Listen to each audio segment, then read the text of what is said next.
नाजरीन, हालिया दिनों एक खातून ने अपने ही मंगेतर पर छुरा चलाया, जिसके बाद वो शदीद तौर पर जख्मी हुआ और उसके बाद पुलिस ने उसे बरवक्त गिरफ्तार किया। और आज ये खबर आ रही है कि श्रीनगर के एक कोर्ट ने उसे 6 दिन की रिमांड में भेज दिया है। जी हाँ नाजरीन, मंगेतर को छुरा घोंपने वाली खातून को आज अदालत ने 6 रोज तक पुलिस रिमांड में ले लिया है। 2 रोज कबल अपने मंगेतर पर चाकू से हमला करने वाली खातून को श्रीनगर की एक अदालत ने पुलिस रिमांड में भेज दिया है। इस हवाले से हमारे साथ बातचीत करेंगे हमारे नुमाइंदे आरिफ हमारे साथ इस वक्त फोन लाइन पर मौजूद हैं, उनसे मजीद तफसीलात लेंगे इस हवाले से। आरिफ, बताइएगा क्या कुछ तफसीलात हैं इस हवाले से? जी वजिया, बहुत बहुत शुक्रिया। तो जिस तरह से आपने खुद कहा कि एक खातून ने अपने होने वाले मंगेतर पर जो है चाकू से हमला किया, एक छुरी से हमला किया, और ये वाक़ा पेश आता है 2 रोज पहले, जब दोपहर के वक्त दो जो शख्स थे, एक लड़की और एक लड़के गाड़ी में बैठे थे, कुछ बातचीत हो रही थी और बातचीत कुछ ऐसी वॉलेटाइल होती है, कुछ ऐसी अचानक से उठती है कि खातून जो है बेतहाशा एक छुरा निकाल कर जो अपने होने वाले पति के सीधा उसके पेट में गोप देती है। इसके बाद वो शख्स शोर मचाता है, थोड़ा बाहर आता है, कहता है कि मुझे छुरा गोपा गया, मुझे छुरा गोपा गया, मुझे बचा लो। और उसे वहां पास के अस्पताल जो है वहां मुंतकिल किया जाता है, जहां पर फिर उसकी कंडीशन जो उसको स्टेबल बताया गया, और जो लड़की वहां से भागने में कामयाब हो जाती है, वहां से फरार होने में कामयाब हो जाती है। लेकिन शुक्र उन वीडियोस का जो वीडियोस वहां पर शूट किए गए थे, जिसमें उस लड़की का चेहरा सामने आता था और उस लड़की को हर कोई पहचानता था। सबसे बड़ी बात ये थी कि उस लड़की को पहचानते थे लोग, क्योंकि ये कोई आप कहें कि वो ऐसा चेहरा नहीं था जो लोगों को मालूम नहीं था। ये वो चेहरा था जिसने सोशल मीडिया पर खुद को सोशल मीडिया इन्फ्लुएंसर के तौर पर पेश किया था।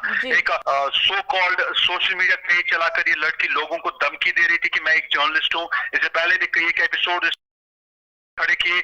उसके बाद जो है कहीं ना कहीं लोग इस लड़की को पहचानते, और उस वीडियो के जरिए जो पुलिस स्टेशन को थोड़ा आसानी हुई, उन्होंने ट्रेस आउट किया, उन्होंने लोकेट किया इस लड़की को, फिर उसको जो है गिरफ्तार किया गया। देर शाम गए और सदर कदल थाने में इसके खिलाफ जो है वो FIR दर्ज की गई, और जब उसको गिरफ्तार कर लिया गया, फिर जो है उसको कोर्ट के सामने पेश किया गया।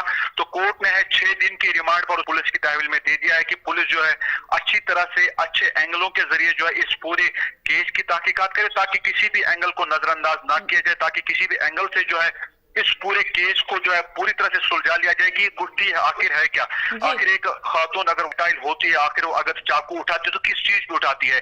कोई भी जुर्म इतना बड़ा नहीं है कि आप किसी की जिंदगी छीन सकते। किसी भी जुर्म पर कानून है, आप कानून के कटघरे मिलाकर किसी को भी खड़ा कर सकते हैं। अगर यहाँ तो हमारे अगर IPC की बात करें तो यहाँ पर अगर किसी कत्ल से उसको भी कोर्ट में जाकर अपील करने की इजाजत है। She can appeal in front of supreme court, in front of high court, in front of any other court. तो उस चीज को मद्देनजर रखते हुए तो इंसान इतना एक्सट्रीम स्टेप ले ही नहीं सकता कि वो छुरी उठा सकता है।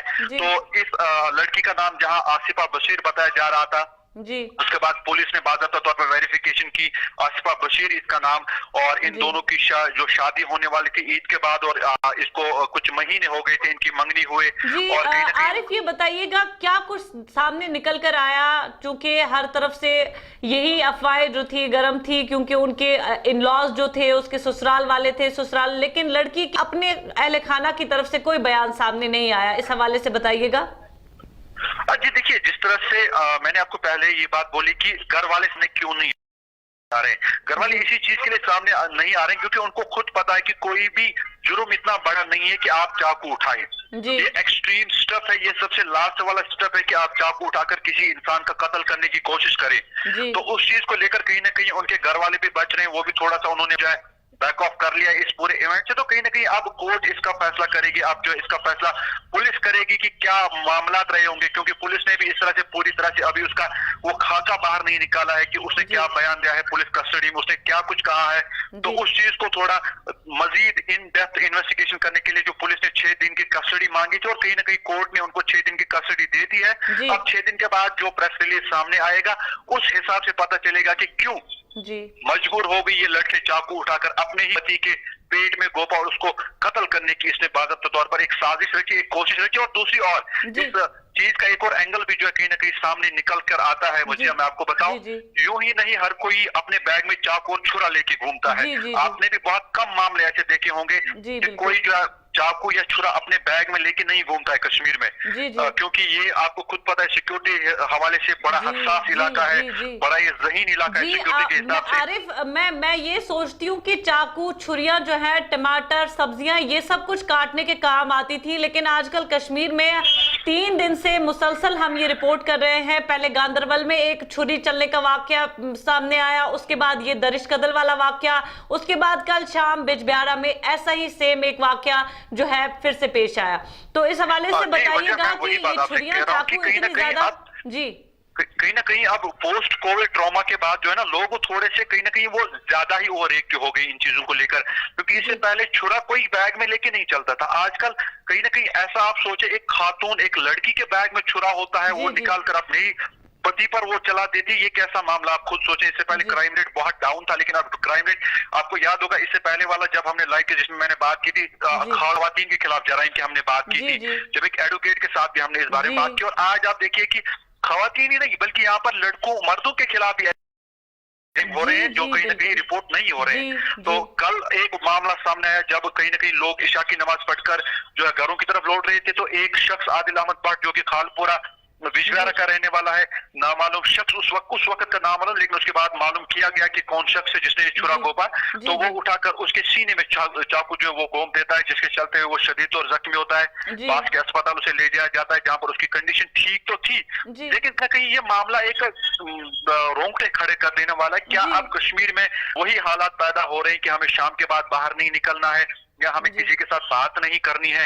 यहाँ तो अपनों पे भरोसा नहीं रहा, तो आप गैरों पे क्या भरोसा कर सकते हैं? जहाँ एक बीवी अपने होने वाले शौहर के पेट में छुरा घोंप सकती है, जिसके साथ उसका निकाह तय हुआ हो, निकाह नामा सामने हो, महर तय हुआ हो, उस पर छुरा घोंप सकती है। फिर आप कल की बात करें, एक नौजवान लड़के पर, आदिल अहमद भट्ट पर, जो कि मोहम्मद अमीन भट्ट का बेटा है, उसने छुरा घोंपते और सीधा सीने पे वार किया जाता है, दाएं बाएं नहीं, सीधा सीने पे वार किया जाता है ताकि ये वहीं पे मारे, उसी ऑन स्पॉट डेथ हो। लेकिन खुशकिस्मती उसकी ये है कि लोगों ने देख लिया, लोगों ने उसे बचा लिया, अस्पताल ले गए, और उस लड़के को भी देखा जिसने ये पूरा अटैक किया था, उसको फिर पुलिस ने चाहे कहीं ना कहीं ये जानना चाहूंगी कि कश्मीर के लोग इतने दरिंदा सिफ्त, लड़के तो लड़के, लड़कियां भी इतना दरिंदा सिफ्त कैसे हो गए हैं, और इतने ज्यादा सफाक कैसे हैं कि सफाकियत से किसी पर भी हमला कर देते हैं, ये बिना सोचे। चले ठीक है, हीट ऑफ द मोमेंट में आप गुस्सा कर लेते हैं, आप और कुछ कर लेते हैं, या अपने मुंह से कुछ बोल देते हैं, लेकिन आप सीधे सीधे हथियार अपने साथ चलाएं। और मुझे लगता है आने वाले दिनों में अब पुलिस को ये चेकिंग भी करनी पड़ेगी बैग्स में कि लोग छुरे और चाकू लेके तो नहीं घूम रहे, क्योंकि मुसलसल 3 दिन से ये वाकयात जो है सामने आ रहे हैं।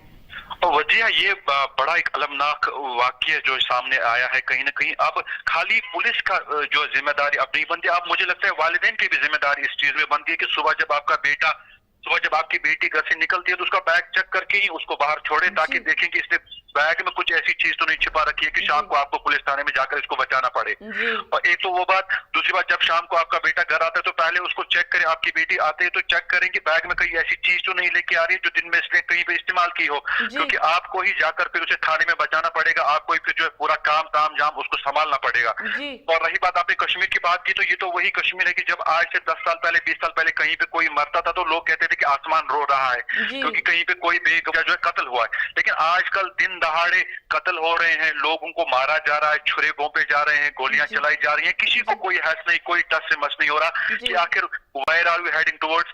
क्या ये वेस्टर्नाइजेशन का कमाल है, क्या ये टेक्नोलॉजी का कमाल है, या किसी और चीज का कमाल है? ये बड़ी देखने वाली बात होगी कि आगे जो आने वाले दिन है, ये कौन सा रुख जो इख्तियार करने वाली है ये सिचुएशन। जी आरिफ, ये बताइएगा, ये जो खातून है, इन पर इन्होंने पहले भी एक पेट ऑनर पर इल्जाम आयद किया, उन पर गफलत शारी का इल्जाम इन्होंने लगाया था, और उसके बाद उन्होंने उल्टा इन पर हरासमेंट का केस किया। उन्होंने कहा कि मेंटली हरास कर रही थी, और इनके पीछे, यानी कि इससे पहले भी काफी ज्यादा इन पर इल्जामात लगे हैं इससे पहले, लेकिन आज इन्होंने हद कर दी, और इन्होंने तमाम, आपको नहीं लगता कि जिस जर्नलिस्टिक फील्ड से ये कह रही थी, अपने आप को खुद साख्ता जर्नलिस्ट बोलती थी खुद को, तो कहीं ना कहीं आपको नहीं लगता पूरी जर्नलिस्टिक फैटर्निटी पर इन्होंने एक दब्बा सा लगा दिया? या खवातीन जो जर्नलिस्ट हमारे यहाँ बहुत अच्छा काम करती हैं, हम काम करते हैं, उन पर एक वो दाग सा लग गया? अब वजिया मैं आपको बताऊं, ना तो खवातीन जर्नलिस्ट पर ये दाग दब्बा है, जी ना ही ये मेल जर्नलिस्ट में दाग धब्बा है। सहाफत और सहाफियों पर ये कोई दाग धब्बा नहीं है, जी क्योंकि जी सरकार को इस बारे में मुतहद होना चाहिए। सरकार को इस बारे में एक्शन लेना चाहिए कि कोई भी बंदा, कोई भी बंदी 250 रुपए का डब्बा, जिसे लोगो कहा जाता है, जी जी 350 रुपए की माइक जो जी जी कोई भी आती है आजकल मार्केट में, जी 5-6 हजार का फोन, जी वो लेकर घूमते हैं और उसके बाद लोगों को प्रेस करते हैं कि हम जर्नलिस्ट हैं, जी। हमने जी ये किया, हमने जी वो किया। इस चीज से अब सरकार को मुतहद होना चाहिए, क्योंकि जी जो दूसरे जर्नलिस्ट हैं जो अच्छा काम कर रहे हैं, बखूबी जी काम कर रहे हैं, उनका नाम तबाह होता है, उनका नाम जी जी बर्बाद हो जी जाता है ऐसे कामों से। तो उस चीज को अब सरकार को मुतहद होना चाहिए। दूसरी बात, शर्माने की कोई बात नहीं है। There are justice who are doing their tremendous work. अगर जर्नलिस्ट फैटर्निटी में वो लोग नहीं होते तो कहीं ना कहीं लोगों की मुसीबतों में ज्यादा इजाला होता, लोगों के मुसीबत और मसाइल जो वो हल नहीं होते। तो ऐसे भी लोग हैं जो इस फैटर्न का नाम ज्यादा रोशन करने की कोशिश कर रहे हैं। जी। आरिफ, ये जानना चाहूंगी कि इंतजामिया को इस हवाले से क्या इकदाम उठाने चाहिए ताकि ये चीज जो है ये कम हो जाए, रुक जाए? अब वही बात कह रहा हूँ कि इंतजामिया को अवेयरनेस ज्यादा करनी चाहिए इस हवाले से कि हर कोई ऐरा गहरा नथो खैरा, 10th जी फेल 8th पास जर्नलिस्ट नहीं होता है। सोशल जी मीडिया इन्फ्लुएंसर्स जर्नलिस्ट नहीं होते हैं, जी व्लॉगर्स, यूट्यूबर जर्नलिस्ट नहीं होते हैं। आजकल हर किसी का यही काम बना हुआ है, अपना काम छोड़ के जर्नलिस्टिक काम में टांग अड़ाई करने की कोशिश की जाती है। फिर जब जर्नलिस्ट यहाँ तलवार की धार पे जर्नलिस्ट जब काम करता है, फिर उसी को टैग किया जाता है कि आपको काम नहीं आता है। जी तो उस चीज को कहीं ना कहीं अब हमें समझना चाहिए, जी रोल एंड रिस्पॉन्सिबिलिटी को आप निभाना चाहिए। अब हमें सामने आगे आना चाहिए, जी ऐसे लोगों को बाइकआउट करना चाहिए जो जी ऐसा काम करते हैं जिनकी वजह से जर्नलिस्ट फैटर्निटी पर कहीं ना कहीं उंगलियां उठती हैं, जी सवाल उठते हैं जी कि शायद हर कोई ऐसा ही होता है। जी अब इस लड़की पर क्या भरोसा था आपको, ये यहाँ पर लटाई होकर इसलिए अपने पति पर छुरा घों पाए। कहीं ना जी कहीं कल को अगर कहीं कहीं ऐसा मामला पेश आता, किसी जर्नलिस्ट के साथ जी इसकी जी अनबन हो जाए, क्या ये उस पर चाकू नहीं चलाती? जी क्या उस जी पर छुरा नहीं घोप? जो अपने पति घोप सकते हो, किसी पराई मर्द को क्या देखेगी, वो किसी पराई इंसान को क्या देखेगी छुरा घोपने में? बिल्कुल जी, सही कह रहे हैं आप आरिफ। जी जी जी बोलें। तो इस चीज को लेकर ना कहीं अब अवेयरनेस करने की जरूरत है। और दूसरा जो आपने चाकू का नहीं, जो राइजिंग क्राइम्स का मामला हो रहा है, किडनैपिंग का जी मामला है, जी ड्रग अब्यूज का मामला हो रहा है, कहीं ना कहीं ऐसे मामला जो कहीं ना कहीं अब जोर पकड़ रहे हैं। अब जी सोसाइटी में, समाज में अब उन एनजीओ का काम बनता है जो कहीं ना कहीं पीछे से ठीक ठाक काम करती आ रही हैं और अब उनको आगे और काम करने की जरूरत है। देखिए, अगर आप 10 लोग को अवेयर करने की कोशिश करेंगे, अगर 10 में से 5 ही आपकी बातों से समझ जाते हैं तो आपकी तो आखिरत बन जाएगी, आपका जी दुनिया भी बन जाएगा इससे। क्योंकि अगर किसी का बेटा सही रास्ते चला जाएगा, किसी की जी बेटी सही रास्ते पे चला जाएगा, तो कहीं ना कहीं आपके एनजीओ खोलने का, आपके एक इदारा खोलने का मकसद पूरा हो जाएगा उससे। जी। जो आज रिमांड की बात की जा रही है, क्या लगता है आपको, क्या निकलकर सामने आएगा और कितनी सजा हो सकती है इन खातून को? देखिए, मसला ये है कि इसमें कानून के मुख्तलिफ दफात हैं। अटेम्प्ट टू जी मर्डर के मुख्तलिफ दफात हैं। अगर सेक्शंस की अगर हम बात करें, मुख्तलिफ सेक्शन के तहत जो मुख्तलिफ सजाएं लगती है कानून में, जी तो वो अब देखना पड़ेगा कि सिचुएशन क्या थी उस टाइम, किस चीज लिए उन्होंने एटम मर्डर किया, उसका उस जी चीज को कानून जब सामने लाएगा फिर कोर्ट उसका सजा देगी। जी। आरिफ, ये भी बताइएगा साथ ही साथ, जो लोग मीडिया की पढ़ाई करते हैं, मास्टर्स करते हैं, मास कम्युनिकेशन करते हैं, उन पर ऐसे वाकयात से कुछ असर पड़ता है या नहीं? देखिए, पहले तो असर पड़ता है, क्योंकि देखिए, बीइंग ए जर्नलिस्ट, मैंने खुद मास कम्युनिकेशन की पढ़ाई की है, तो मुझ पर जी भी पहले असर होने लगा था। लेकिन बाद में जब लोग सामने आते हैं, जब मीडिया फैटर्निटी से लोग सामने आते हैं, वो कहते हैं कि इनसे कोई असर नहीं पड़ना चाहिए, क्योंकि अगर मीडिया फैटर्निटी में लोग अच्छे मौजूद हैं तो जी उनकी वजह से कहीं ना कहीं लोगों का भरोसा अभी भी मीडिया पर है। मैं आपको बताऊं, हर कोई बुरा नहीं है। जी लोग हैं जो मेहनत करते हैं, जो लोगों के मसाइल सामने लाते हैं, जो जी एडमिनिस्ट्रेशन के बिल्कुल खिलाफ भी बात करते हैं ताकि एडमिनिस्ट्रेशन जाग जाए, वो ग्राउंड पर आ जाए और लोगों के मसाइल हल करे। अब अगर हम इस बात को लेकर कहीं ना कहीं वो दुखद हो जाएंगे कि अरे जी, इसने तो ऐसा किया, मीडिया का जी नाम बदनाम हो गया, तो फिर काम कौन करेगा? सबसे जी बड़ी बात है, काम कौन करेगा? फिर तो काम छोड़कर सबको जी वो चूड़ियां पहन के घर पे बैठना पड़ेगा। तो उस चीज को लेकर कहीं ना कहीं मीडिया स्टूडेंट्स वो पक्के होते हैं इस काम पे। मैं आपको बताऊं, मीडिया स्टूडेंट्स ऐसे नहीं बनते। मीडिया स्टूडेंट्स जी वो कहीं ईंट में डाली हुई, वो भट्टी में डाली हुई ईंट की तरह वो पूरी तरह से जब आ जाते हैं, जी वही उसके बाद वो फील्ड में निकल कर आते हैं, तो उन पे इस चीज का कोई असर नहीं पड़ेगा। जी। अच्छा, ये बताइएगा आरिफ कि अभी जो ये बढ़ते हुए जराइम हैं, इनका क्या एक हल होना चाहिए आपके नजदीक? क्या आप सजेस्ट करेंगे? आपकी क्या तजावीज हैं? एक तो वालिदैन का काम बनता है, साथ ही साथ एज ए समाज कम्युनिटी भी देखना चाहिए, और एनजीओज, और क्या ऐसे काम किए जाने चाहिए जिससे ये क्राइम रेट जो है कम हो जाए कश्मीर में? देखिए, ऐसे दौर में जब एक दूसरे के पीछे रेस लगी है कि मैं उससे आगे जाऊं, मैं इससे आगे जाऊं, मैं वो करूं, मैं ये करूं, तो ये जराइम का बढ़ना लाजिम है। तो अब कहीं ना कहीं अपने आस पड़ोस की फिक्र छोड़कर अपनी फिक्र करनी जरूरी है। यानी बाप को बेटे की फिक्र, बेटी की फिक्र माँ को बेटी की फिक्र, भाई को भाई की फिक्र करनी बहुत जरूरी है। क्योंकि अगर आप ऐसे समाज में अब आस पड़ोस की फिक्र नहीं स्टार्ट करें, बच्चे कहीं ना कहीं उस गोल में फंस जाएंगे, आपको पता भी नहीं चलेगा।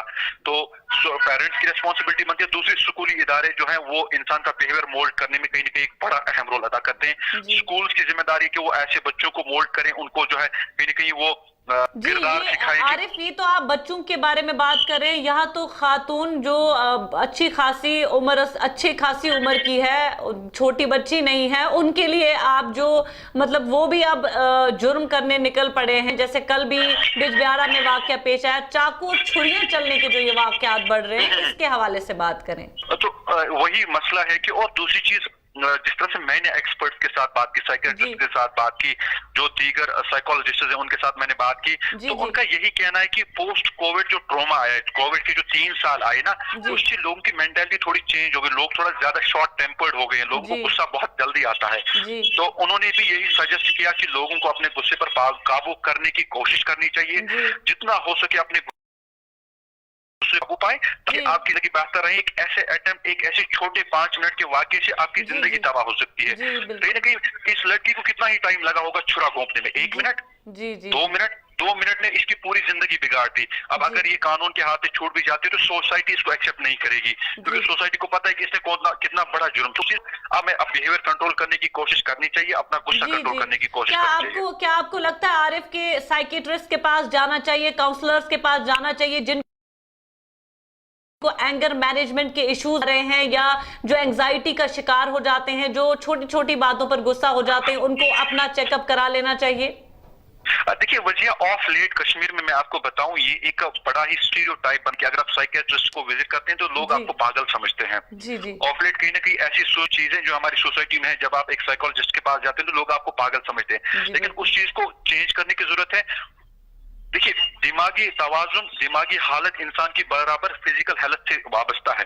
जितना आप अपनी फिजिकल हेल्थ की केयर करते हो, उतना आपको अपने मेंटल हेल्थ की भी केयर करनी चाहिए। अगर आपकी फिजिकल हेल्थ में थोड़ी सी प्रॉब्लम आ जाती है तो आप जल्द डॉक्टर के पास पहुंच जाती हैं या डॉक्टर के पास पहुंच जाते हैं। तो कहीं ना कहीं ऐसे सिचुएशन में जब आपको लगता है कि आपके दिमागी तवाजुन में कहीं ना कहीं वो बिगाड़ सा आ रहा है, मुझे एंगर इश्यूज हैं, मैं ज्यादातर जो है ज्यादा जल्दी कोशिश करता हूँ कि मैं काम खत्म करूँ या वो करूँ या ये करूँ, या पोस्ट कोविड के बाद मेरा जो है बिहेवियर वो चेंज हो रहा है, तो one needs to visit a psychiatrist, needs to visit a psychologist, जिसकी वजह से कहीं ना कहीं जिंदगियां बच सकती है, जिसकी वजह से कहीं ना कहीं फैमिलियां बच सकती है।